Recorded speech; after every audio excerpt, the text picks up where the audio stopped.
Hello, good morning. आज चहा पोह्याचा नाश्ता करून सरळच हॉस्पिटलला गेले होते. आज अचानक तब्येतच खराब झाली माझी सकाळी. तर बाळाला झोपू घातलं आणि हॉस्पिटलला गेले. म्हटलं डॉक्टरला दाखवून येऊ म्हटलं.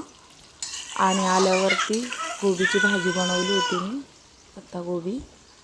आणि तब्येत अशी अचानकच खराब झाली माझी. आधी काय ना, आधी बिलकुल पण मला काहीच भीती वाटत नव्हती. तब्येत खराब जरी झाली ना, तर मी खूप इझी घ्यायची की काय नाही, त्याला होतच राहतं.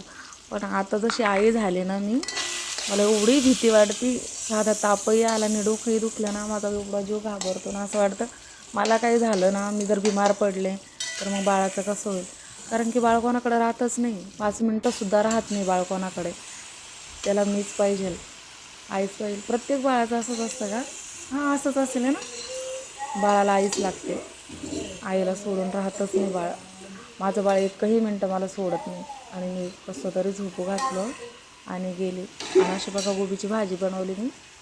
छान वाटते अशी थोडीशी ना, कमी मसाले ते घालून. अशीच आवडते घरी सगळ्यांना, अशीच आवडते. आणि भाजी बनवली. आणि मग बाळाला मेहंदी लावायची होती.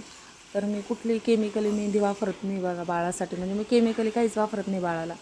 तर मी घरीच मेहंदी तयार केली होती. एक फोटो टाकते मी तिच्या पायांचा बघा.